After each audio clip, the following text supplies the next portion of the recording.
Welcome back, everyone, dito sa latest episode ng Pilipinas 360 Degrees. Today, we have the pleasure of talking to another cabinet secretary.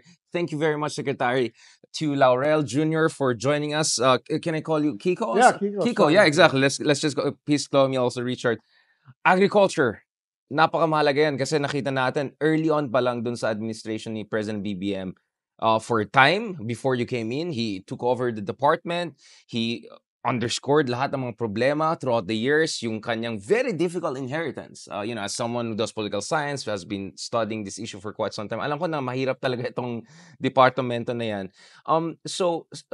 Secretary, for the purpose of our audience, can you lay out what is the state of agriculture in the country when you came in, right? Before we talk about what philosophy and what expertise you yourself brought in, because I'm on the same page as former NEDA Secretary Chelito Habito on Philippine Daily Inquirer, and throughout the years I've been reading his stuff about issues with productivity, issues with irrigation, and how yung agriculture sector natin is relatively parang nagsa-stagnate siya throughout the decades kumpara dun sa ibang sectors. We are a very service-oriented economy. Some people are even saying, kailangan ba natin ng agricultural sector? But obviously, for anyone who has a gut feeling na kailangan mo ng food security and all, they see the value of it. But again, Secretary, for the purpose of our audience, can you lay out to us what was the state of agriculture before this admin, in particular your administration and Department of Agriculture started? Well, Richard, thanks no for having me on your show. Actually, nung pagpasok ko sa uh, being the Secretary of Agriculture, medyo hindi maganda yung kalagayan talaga. No, it was the best thing that happened to the agricultural sector is si BBM mismo ang humawak nitong department na to for mga 1.5 years. Diba? Nakita niya mismo kung ano yung mga problema at dahil doon ay at nakita rin niya kung ano yung mga solusyon ano at in recent history ito yung siya yung naglagay ng pinakamalaking budget sa departamento actually in history no in Philippine history. So with that yan din ang nung kinuha niya ako bilang maging kalihim uh, he specifically gave me specific instructions on what to do kasi yung sa mga vision na niya. And actually, yung playbook ko nga ngayon is mostly galing sa kanya. At kung tatanungin mo naman ako kung ano yung kamusta yung buong situation natin ngayon, may pag-asa. Yan ang masasabi ko. May pag-asa ang ating farmers, may pag-asa yung ating bansa sa agrikultura. We are blessed with a lot of water.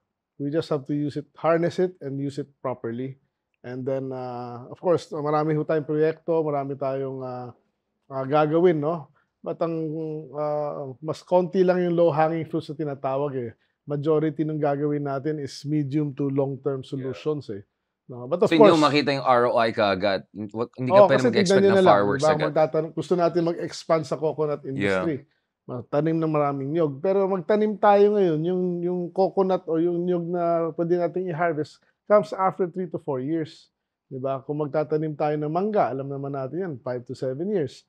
Kung avocado, matagal din. Kape, kakao, 'di ba? Ang mga bibilis diyan yung mga mais, cassava, no, every 110 to 120 days.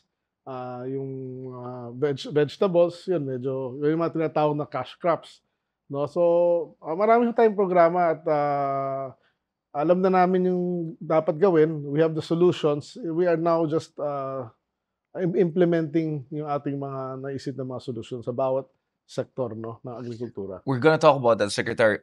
Starting with you, your background was you're a very successful businessman in aquaculture. You're known internationally. What was the process by which na-recruit po kayo ni President BBM, and what made you feel na you're the right person for this, or at least you may bring enough expertise? So in short, ano yung transition niyo from the private sector, very successful businessman?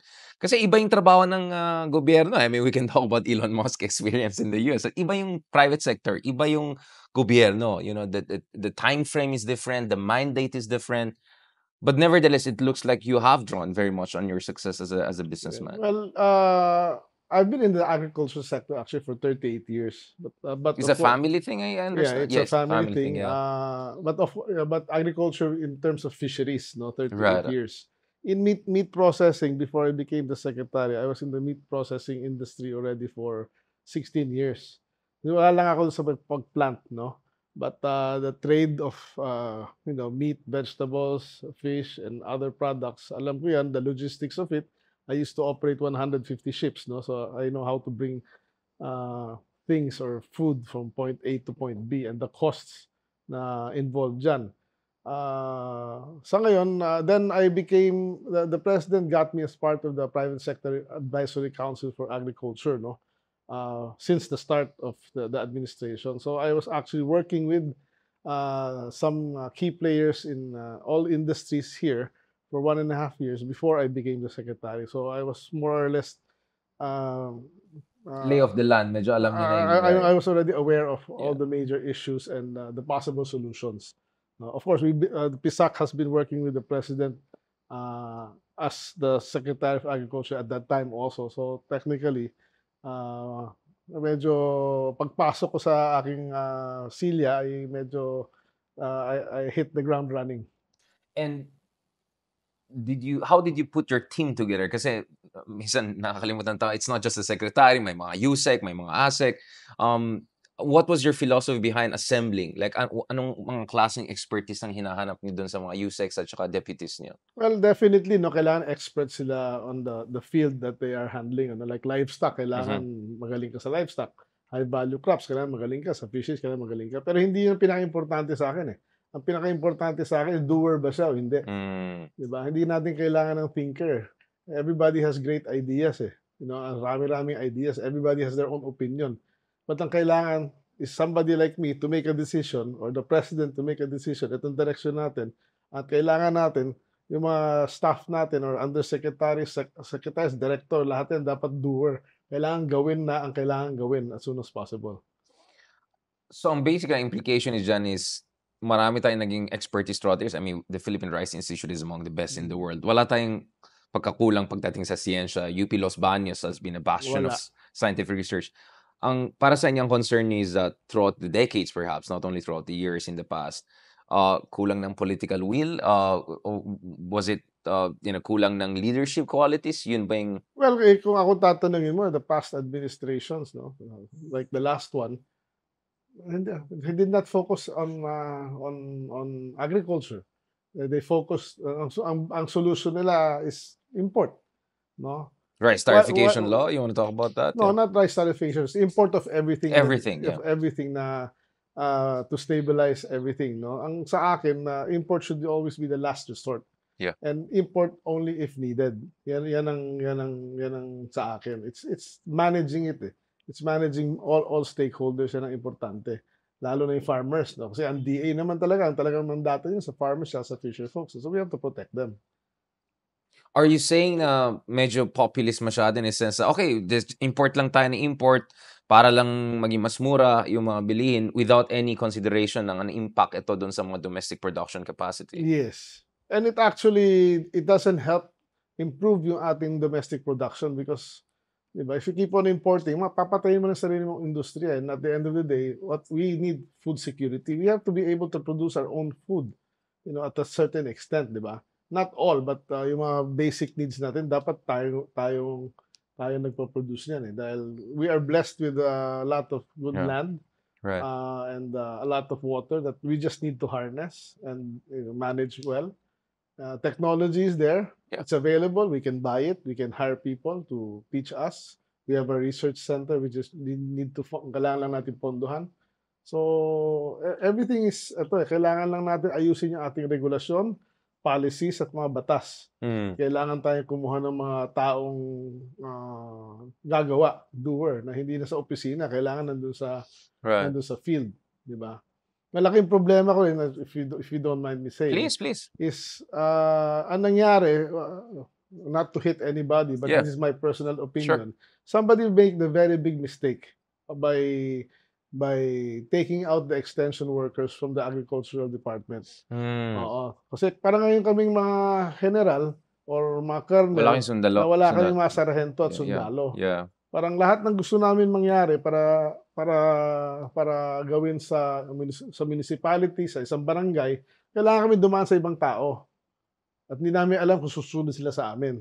Right. Diba? So malaking problema yun. Inaayos namin yun at pumayag na si Presidenteng ah, i-augment namin at pababain namin yung aming mga ilang tao hanggang municipal level para maramdaman ng taong bayan ang national government ay nandiyan kasama nila. Ang nangyayari ngayon may disconnect, eh. Parang hindi na nararamdaman ng mga magsasaka namin tsaka ng Yung fisher presence niyo folk parang yung wala kayo na dun. yung nandiyan yung DA pero parang hindi nila nararamdaman, eh. Correct. Of course nararamdaman ng iba, hindi naman lahat, but ang gusto ko maramdaman nila nandun kami, na 'pag may sinabi sila naririnig namin, 'pag may sinabi kami naririnig nila kaagad. So yun ang kailangan. So, presence on the ground, manpower, yun ang kailangan niyo at saka Yes. at the local level para Oo. hindi yung emperor's is, Yes, far away, yes, yes, mindset, yes. oo. Ang character ko and character ng most of my, undersecretaries here, we are operators, eh. We go Yeah. to, we go we get our hands dirty, ika nga. Literally, of course. Yeah. Um, kanina pinag-usapan ni Secretary itong issue ng import lang na import para lang, in theory, bring down the price. Sometimes it doesn't work kasi actually nagbe-benefit yung mga importers, mga middlemen, so hindi mo lang pinapatay Yung yung mga mga taong hindi nag-i-invest. exactly. Laway lang at Yeah, pera. yeah. So, import-export, business people. Mm, I wanna go back to the rice tarification law issue kasi very controversial ito. mm. Maraming mga pag-aaral na nakita natin na hindi siya naging epektibo in terms of bringing down the cost, and definitely hindi siya tumulong in terms of making us more food self-sufficient over the past half a decade, some would say. Kayo po, ano yung basa niyo dun sa rice tarification law? At last time I checked, dapat meron tayong pondo na tulungan yung mga domestic producers. Kasama yan dun sa rice tarification law package na finorward sa nakaraan na administration. So, what is your assessment of the effect of that law? Should we revise? Should we amend? Should we abrogate? Because ang dami mga, well, speaking of thinkers, no, marami mga proposals. And also, ano yung, in terms of yung mga mitigation mechanism at saka yung mga coping mechanism, kumbaga, pwede natin gamitin yung term na yan. Ano yung ginagawa natin para hindi masyadong bugbog yung mga domestic producers natin? Kasi we're still, quite some time, we're still the biggest importer of our staple food, which is rice, which is quite crazy, people would say, considering all of the natural advantages we have. Well, yung RTL law, it's not a totally masamang law, no? I mean, there are good salient points, but there are also bad nga, eh. So what's Parang the good? What is the bad? What is yeah, the ugly? Yeah. one thing is the bad thing about it, it was not built for a roller coaster spikes in International rice market. international market, eh, Markets, yeah. 'di ba? Kung sobrang baba na sa international market, there's no coping mechanism para nga ma-address yan in the local, eh. Parang Right. import ka lang, babayad ka lang ng buwis, kasi sobrang baba na ng presyo niyan, papatayin lang yung industry natin, 'di ba? Kung sobrang taas naman yan, susunod na yung industry natin sa presyo, consumer naman ang ano, parang wala tayong control, eh. Yung regulation, function ng regulatory function ng NFA nawala, which is, a very big Which is something you've been harping on for quite some which time. is a very big Do you want problem. to do you want to explain that, Yeah, Secretary? Why is it look at important to it you? this way.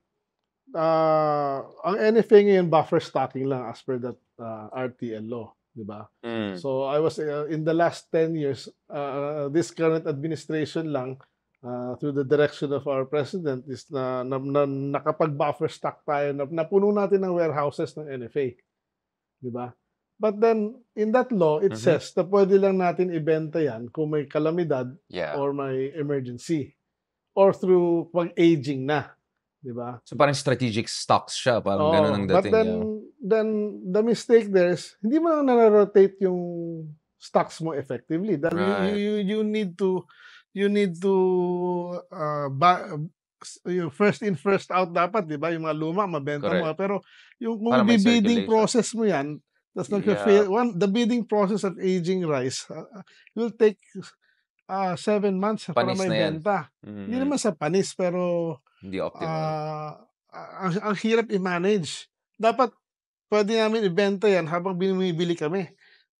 Kasi Mhm. to replace it, So constant circulation, yung whole life cycle, yun yes, dapat covered ng yes, and batas. then, I nawala see. din yung dating NFA, may mga NFA accredited retailers yan o sa lahat Right. ng palengke sa buong Pilipinas, yun lahat nawala, 'di ba? Ngayon the Filipino people are at the mercy of a retailer or a trader or ano dahil walang the traders and the retailers are not even registered now with NFA or DA because na tinanggal sa batas yun. Ah.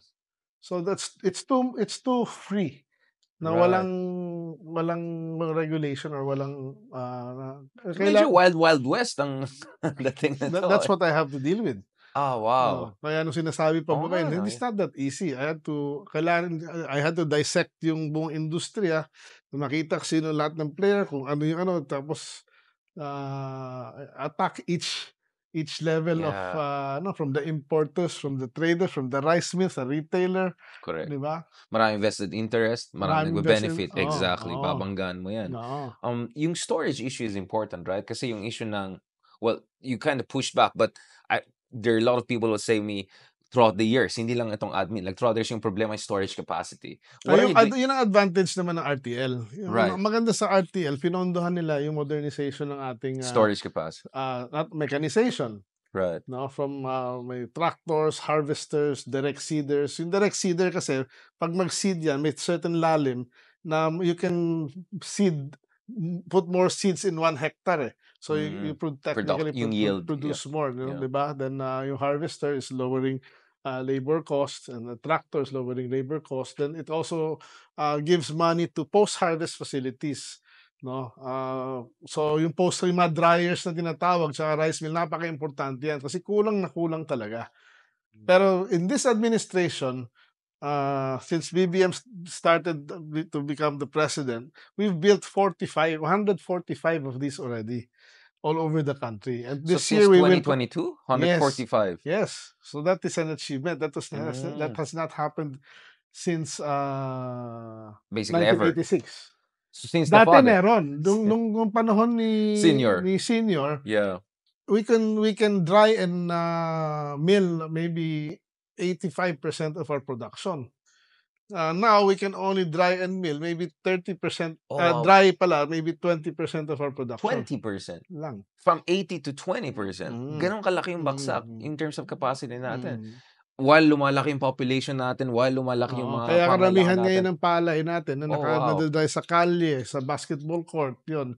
Yun kailangan mawala yun kasi nawawala sa atin dun is mga 5% hanggang 7% sa recovery. So ibig Right. sabihin kung meron tayong dryers at silo, the farmer can earn 5 to 7% more. Which is big. It could make all the difference, right? Yes, yes. Kasi yung mga magsasaka natin ay hirap na hirap na. I mean, I saw numbers. I don't know, correct me if I'm wrong. I've looked at ADB studies, different studies. Lampas sa 50 yung average or median age ng mga ibang farmers. 57 yata. 57. Yeah, I mean, Mm. almost senior na, di ba? I mean, Mm. that's quite alarming na parang hindi na papass down sa next generation. Maraming mga anak ng mga magsasaka, they rather go into the different sector. Mm. It's so unfathomably impossible yung sitwasyon ng ating mga magsasaka. So I suppose basically when you meet them, they're your peers. Just kidding. Totoo The yun, young, totoo yun, you're totoo yun, totoo yun. sorry, I didn't want to be No, that's ageist. my age. But that's what I'm saying, right? Like you meet them, it's like, hey, like we're like peers. Like, again, Nagkakaintindihan kami. exactly. So isn't that alarming? So I mean, But Richard, it's a worldwide phenomenon. It's not well, only of course, Japan. I mean, but of course, we shouldn't stop but there, we're a no? young population. We Our have median age is programs for 26, young 27. farmers Yeah. now. We, continuous training. We actually we give incentives or packages for young farmers, ano. That's isa yan sa part ng trabaho ko na, para maakit yung mga young farmers, no, and, make farming sexy or Cool, at least. cool, Yeah, and, yeah. make it a business, no. So puwede yun, kasi ako personally, ang sabi ko nga after this, my stint as secretary, I will go into farming and I will build greenhouses, not height may smart, may not too smart na greenhouse, may Yeah. just, sheltered greenhouses lang. I'm also want to go into livestock, corn, farming and cassava farming kasi yun ang mga nakikita kong, Next boom sectors. profitable, Yeah, next boom sector. oo. Sige, going back to this, you mentioned the senior period. One of the legacies of the senior period that we have been living with is yung irrigation. Yung mga hektarya na na-irrigate. I remember I was working in the government like a decade ago and I was hearing like practically 90% if not more of the one we are using is still an inheritance from the senior era. How are we doing on the irrigation front? Kasi kung walang irrigation, walang farming basically. Yun din, because, si PBBM mismo naging sekretary ng agrikultura at, naging under sa Interim, kanya yeah. yung NIA, dinagdagan niya yung budget ng NIA dahil nakita din niya talaga ang kulang. No, dati yung budget ng NIA baka 20 billion a year lang, no? When I went in, ang budget was 70. Mm. Last year yata, this year yata was 80. So ang laking dagdag. When I entered November 2023, ang kulang natin sa irrigated areas is 1.2 million hectares. As of my last report last week, it's mga 1.1 na lang. Oh. So gumagalaw, 'di ba? So, Mm. siyempre mas gusto ko mas mabilis pero, we have to work with what money Limitations, yeah. we have, no? Pero ang isa pang sayang na binanggit mo na meron nung panahon ni, President Marcos Sr. is yung FTI. The Mm. food terminal in Taguig was the right model, the right concept. Problema since 1986 up to, the last administration, pinabayaan at pinagbebenta lupa. Ngayon Arca South na, gano'n na. 'Yun ang kailangan. Alam mo pumunta akong Thailand, nakita ko I yung was yung about to ask yung about F Thailand and yung Vietnam. FTI Yeah. na concept natin ginawa In-import nila nila. Yeah. at Vietnam too, yeah. ginawa nila and it's so successful. Kaya yan ang isang low hanging fruit na Yeah. gagawin natin na we will build a mega food hub next year, sa January 2026 sa Clark, no? And that is a 50-hectare lot that we will cover 35 hectares para maging mega new food hub for the north. So then we will also put a mega food hub in the south, and of course Mindanao, Iloilo. That is the solution para matulungan talaga yung mga farmers natin na makadiretso at mabawasan ng traders. No, so that's a law, and I plan hopefully matapos namin yung first mega food hub by mid 2027. Mid-2027. So Oo. these are the legacy years of President BBM, Yes, di ba? yes, yes. Kasi of course yung konteksto din ng conversation natin ngayon is, by the way, congratulations for being reappointed. Like you were Thank not you, thank you. axed. It means maybe you're doing good enough. No, but Secretary, going back to this, you mentioned Thailand and Vietnam is another country. I mean, we import like what, 80 to 90% of our rice, I think, from Yeah, Vietnam. yeah. It's huge. The reason I'm familiar with Vietnam is because sa mga West Philippine Sea issue, I always go to Vietnam. So this pops up in our conversation na ito yung isang bond natin with Vietnam. But nevertheless, alam ko na marami sa mga Thai, Vietnamese nag-aral dati sa UP Los Baños, they just brought it back. So why are we in this sad state, kumbaga, where yung mga estudyante natin dati ang ngayon nag-export sa atin, Thailand, Vietnam? Like, what are the best practices that are... Simple lang, dahil binigyan sila ng irrigation. Ang in-import natin last year is 4.7 million tons. Right. Ang unirrigated natin is 1.1, right? Right. Assuming na lang na 1 million hectares ang unirrigated, ang nawawala sa atin 5 tonelada bawat hektarya. Correct. So, ibig sabihin, kung na-irrigate natin yung 1 million hectares na yan, that's 5 million tons. So, cover mo na. surplus tayo. Surplus. Maging Oo. exporting, Kahit net exporting. kahit sinong dalubhasa dyan, even si Shell or kung sino Yeah. man dyan, that is, will recognize that is the state. That's yun ang crux ng challenge natin. Yeah. If we do that, we can... And the reason I mentioned Thailand and Vietnam is because very different yung political system. Like in Thailand, we can talk about the Thaksin, era where he really invested in basic infrastructure, etc. Vietnam is, of course, a different political system. But I want to go back to this because the Thailand case is very interesting to me. There was a lot of infrastructure. Pag pumunta ka sa mga probinsya sa Thailand, napakaganda yung aspalte ng roads. There's a healthcare program. Kumbaga, all the critical basic infrastructure is there, right? Ano yung ginagawa natin on that front in terms of providing financing, infrastructure? I know limited yung fund yun, and this covers multiple agencies. It's not just your agency. Land reform is also not primarily yours. There's a different department DAR for that. But Secretary, for the purpose of our audience, because I keep on hearing this, especially from mga Filipinos na nag-abroad or pinag-aral. Bakit sila ganyan, tayo hindi? What are we doing to develop rural, in terms of rural development and overall infrastructure development? Because minention ni BBM yan sa pinakauna niyang State of the Nation address. And nakita ko, even yung mga kritiko ng President BBM, I didn't vote for him, right? But sabi ko, that was good. Like, I was very happy when he raised the issue ng agriculture, rural development. Where are we right now and where we want to go in the coming years as we go into the legacy years of President BBM? Well, infrastructure-wise, as I said, we will be building food hubs, And we will be connecting these food hubs by our farm to market roads, Right, di farm ba? to market, yeah. Along with that, may cold storage systems lahat yan, no, or network, no, to complete and of course kasama dyan yung mga processing plants along the Right, way, 'di ba? But then yan yung part ng from the farm to the market, 'di ba? And right. 40% ng vegetables natin get spoiled, yun malaking Yeah, bawas. And then maybe dalawang trader or wholesaler, tatlong patong. So babawasan natin 'tong gusto natin mabawasan yung from farmer to market na mga dinadaanan ng produkto para mapababa ang yung presyo. friction Oo, points, oo. oo. Pero on the farm side naman, we have a new program na sa crop insurance, 'no? Yung crop insurance natin plano natin palawakin at lakihan yung coverage. Tsaka yung effectivity na ibig sabihin yung reaction time na pagdaan ng Right, bagyo, bayad certain percentage bayad kaagad para makapagtanim kaagad yung farmer, 'di ba? Sa credit naman, meron tayong AgriSenso, meron tayong mm. Agri-puhunan na we're trying to implement but we're seeing some challenge along the way dahil meron. You wanna mention that kasi you have your own PPP version, right? uh, Puhunan at Pantawid program, yeah, yeah. Agri, version. Yeah.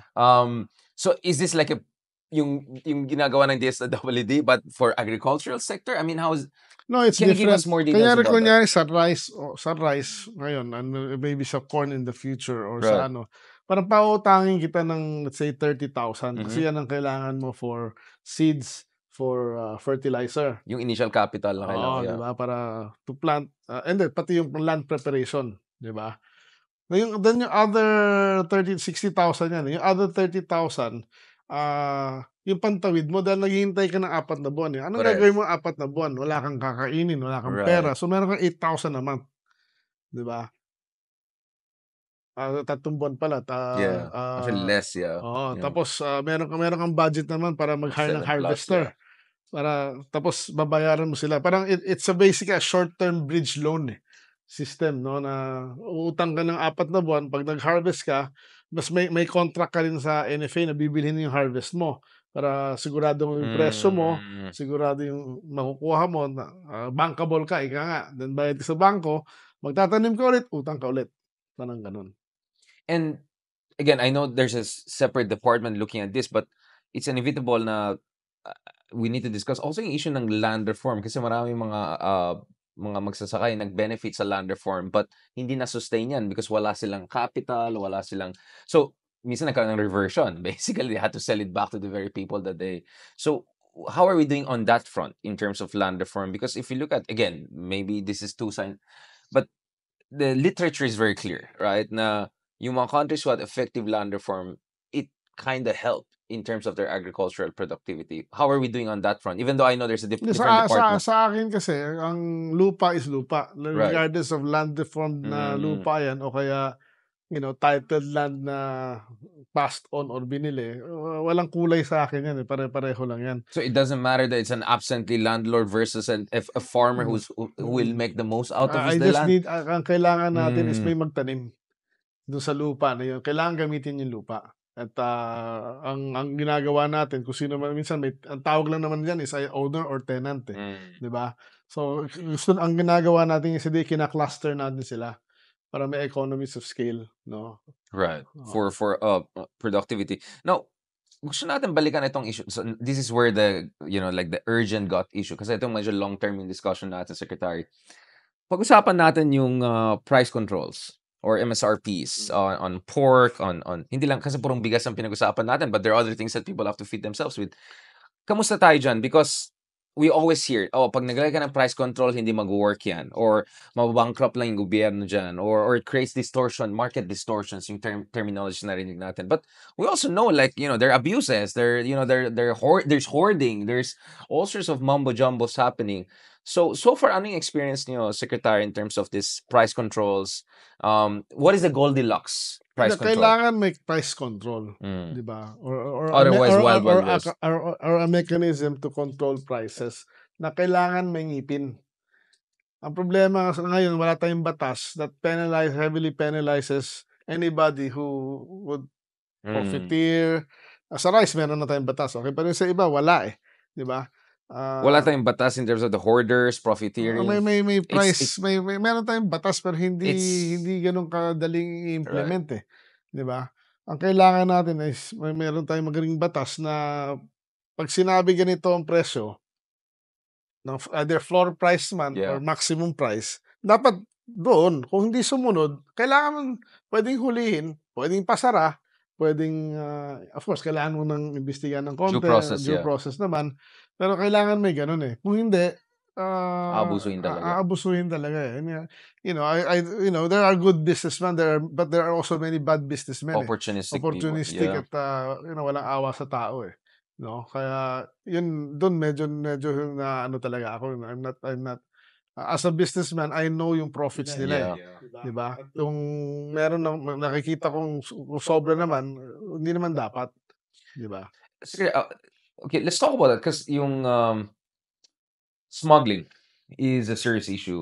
Not long ago, there were some confiscations. From some of the data I've heard, like so far into your term, which is barely 2 years ish, mukhang mas marami kayong nahuli by Well, multiple factors than the entire previous administration, for instance. yeah, well, How are we doing on that front? Yeah. that is one of the biggest or not biggest, one of the primary mandates of our president, ano, Yeah. na hulihin niyo 'yan. Pero meron nga siya sinabi sa akin na hindi ko pa nagagawa pero So malapit may na. fireworks na parating. Oo, kasi ang sinabi mismo sa akin after my oath taking, in Malacanang, sabi niya, "Gusto ko may nakitang nakaposa sa." Correct. So, hindi ko pa nagagawa 'yun pero naka-set up na kami para may mangyari ng mga gano'n at, actually as we speak, meron kaming dalawang warehouse na naghihintay lang ng search warrant, I-raid nyo. ni-raid na pero Ni-raid na. ayaw buksan yung Oh. binuksan nila yung gate pero meron palang hidden mga cold storage sa loob na unregistered. Ayaw pa buksan yung naka-padlock unless may warrant. Ah, that was 2 weeks ago. Today meron na naman dalawa. Tapos meron kaming container na huli sa Cagayan de Oro na tingin namin onion ang laman. Sa Manila Port may 6 na container din kaming pina-hold na tingin namin na onion. Meron din isda na kami nakita. So tuloy-tuloy at, I'm happy to say na in last year ang total, value ng nahuli namin is, 2.8 billion, which is the highest in recent history. Yung previous admin was lang 600 million or something like that. Yeah, 600 something like that. million, Yeah. something like that. So, Mukhang busy sila with other this things. year naka 400 plus million na kami. And you think you're gonna escalate that accordingly? Kasi Well, how big is the problem? tingin ko bababa naman ng konti. Mm. Kasi last year was my first full year, eh. So Kaya nga. tingin ko marami na natakot. Ngayon, malalakas ang loob at kaya may mga connection sila na Right. nangangako sila na akong bahala. Sa akin walang akong bahala, akong bahala. Walang pakiusap sa akin kaya But you have to coordinate with other agencies, right? And secretariat. yes. I Kasi ano, have to thank interagency I task have to force. thank the Bureau of Customs, no. Yeah. 2 weeks ago may nahuli sila nakahuli, 4 na container naman ng asukal na Yeah. na Nakita ko sa imported. news, Oo, yeah. tapos, of course, nandiyan din yung NBI, CIDG. Right. Sa CIDG naman mga kakahuli lang namin last week ng mga fake pesticides and Oh, wow. oo, so kasama 'yan, eh. So, and fake medicines, 'no, veterinary Is there an medicines. interagency task force for this secretary or Well, meron na maybe? tayong Anti-Agricultural Smuggling, Yeah. Act at, Right. meron ng, council, which have met 3 times already and, soon that will be, operationalized na yung ano na Yeah. 'yun, 'no, at, puwede na kami mag-raid, using yung LOA nung letter authority nung council na yun, mas bibilis na. Kasi ngayon kagayan, we have to wait 1 week, 2 weeks for a search warrant, 'di ba? Yun nga eh. That's Natimbrehan too much lead time. na Too much lead and time, yeah. everything. So, Exactly. but, we're in the right direction and, Mhm. this can easily be solved. Ang isang malaking problema pa namin ngayon, as far as agricultural products na using permits ng DA, I can assure you almost wala ng smuggling Right. diyan. Ngayon ginagamit nila yung ibang government agencies permit na hindi namin magalaw, which is, usually agri-smuggling, ang permit nilang ginagamit nila ngayon is, Food and Drug Administration permit. They're declaring it as kunyari egg noodles, squid, dim sum balls, Pero actually laman isda, onions and ano, yun hindi namin mabuksan, eh. Pero ngayon meron na kaming usapan ng FDA, magmo-MOA na with this council, then 'pag makuha yung authority na puwede na namin pakialaman 'yan, then, almost mauubos 'yan. I can almost guarantee. Basta bigay lang sa amin yung authority, kaya namin linisin 'yan. I know again this is not primary within the purview of your department, but parati niyo sinasabi, and this probably is also your background in aquaculture. Marami tayong tubig, but we also face threats like the West Philippine Sea is an issue, and there are potentially trillions of dollar of resources there. Gaano ka mahalaga na magkaroon tayo ng some sort of stability or security dun sa ating karagatan? I know this is, I mean, I asked this with DFA and other, but I want to also ask from an agricultural standpoint, gaano ka mahalaga na magkaroon tayo ng safety and security in our own exclusive economic Well, zones? I think kung tatanungin mo anybody in this country, I think I will be one of the top experts sa West Philippine Sea because Exactly. I've been going there for 38 years. Exactly. 'Di ba? I've personally, fished in that area, as a young boy and, until a young adult, and, we've had encounters with the Chinese, we've had encounters with the Malaysians before, some Vietnamese. Vietnamese, Yeah, and, well, atin 'yan, eh. 'Di exactly. ba? I still remember na meron tayong pangalan pa nun, Commodore Reef, meron tayong mga sundalo dun Yeah, in the past, and tsaka nung umiikot ako nung bata ako diyan in the 80s, mid to late 80s, wala ka naman makitang barko na insect, eh. exactly. Wala kang makita.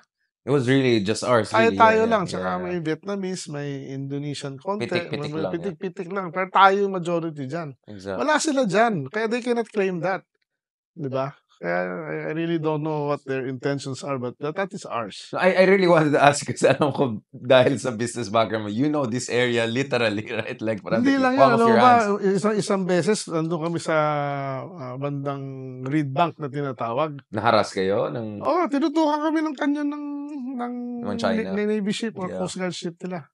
Siyempre kami naman, 'di ba, dun lang, eh. Yeah. Oo. Baka yun ang kailangan mong gawin, secretary, pumunta ka. Tulungan mo rin yung mga magsasaka sa Pag-asa. Well, gusto ko nga magtayo ng kadiwa sa Pag-asa. Exactly, yun nga eh. I think isa sa mga suggestions Yeah, ko yan. yeah. We're going towards the end of this discussion, and then but thank you so much for going, really giving us a bird's eye view. Obviously, I think the penultimate issue really that we want to discuss is this promise na 20 pesos kada kilo. I think this is the most politicized, or one of the most politicized discussion points. Let's just Yes, say. yes, yes. Obviously, the international market situation, domestic capacity building situation, the alignment has not gone in the direction whereby we can bring it down to that significant degree. Nevertheless, there were pilot projects. And you know, to be honest, Secretary, I've talked to people across the country, and some were saying, "Oh, bakit sa Visayas lang? Bakit?" And I explained, siguro naman kasi pilot project lang yun eh. Okay, so what is your experience with the pilot project? At are we moving towards, for the lack of a better term, universalization of that? Na mas lalong-lalo na dun sa mga probinsya na mataas ang food poverty. Because if you look at the SWS, mataas pa rin ang self-rated hunger natin eh. Oo. And again, this is an inherited situation throughout the years. Kaya nga, I don't like when people politicize it. This is a national problem. We just have to deal with it.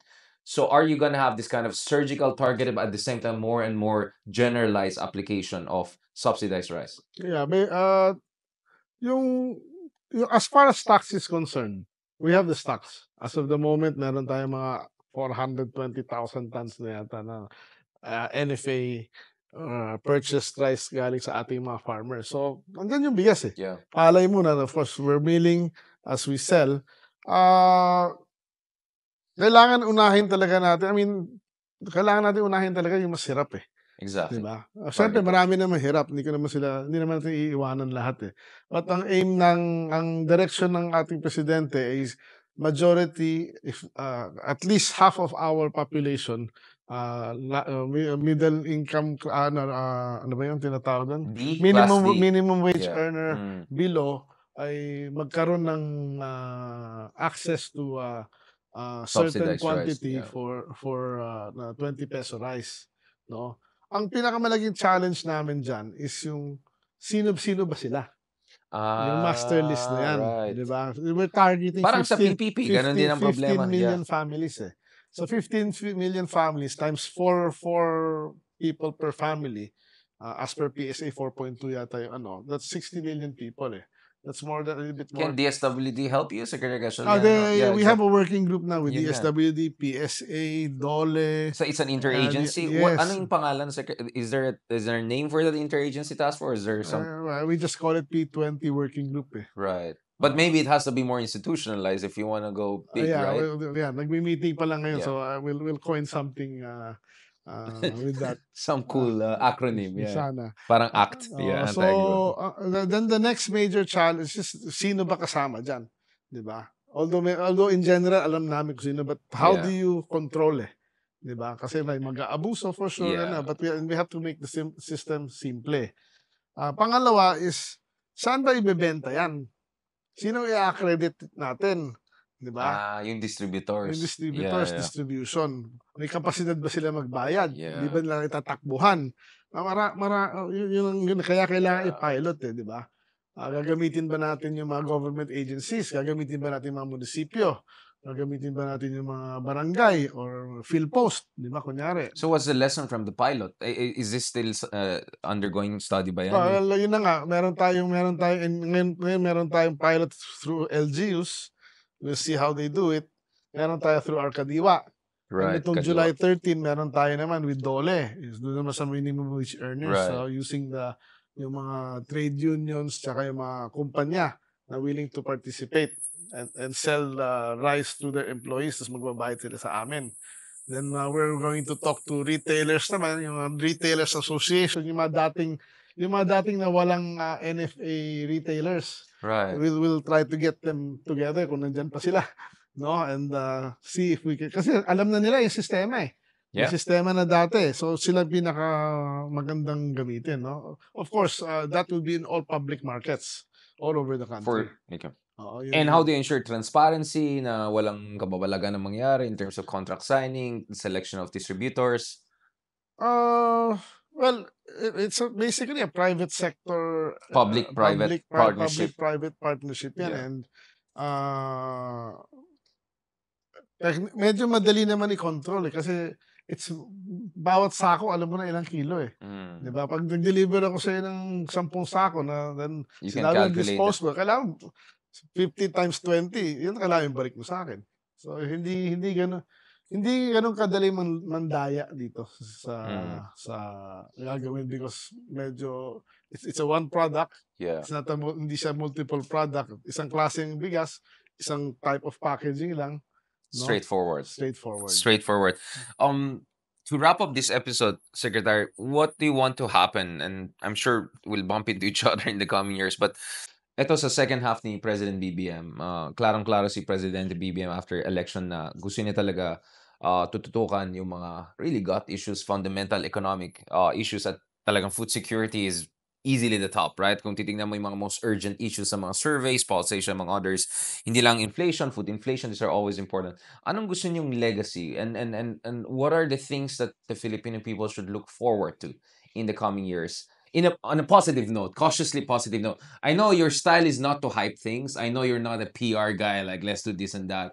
But I think people also want to have a sense that things are going to improve over the years because it has implications for, well, our politics in terms of faith in the government, but also, siguro minsan we're not also giving enough credit to our country. I mean, I always say, I'm critical of all administration. People can look at my work, I criticize this administration, previous. Pero at the same time, na-realize ko when I go all around the world, the Philippines is being given more attention, more respect, and we're seen as one of the economic dynamos of this region. It's a half empty, half full, or maybe more than half full glass. But where do you want to end in terms of your legacy? And what are the things that people have to look forward to, Secretary? Without hyping it, obviously, yeah. Well, my training is talagang work quietly, do not brag. But anyway, kailangan natin paratingin sa taong bayan na They have to know, yeah, exactly. They have to know because I'm not no longer in the private sector, nasa gobyerno na. What do we look forward to?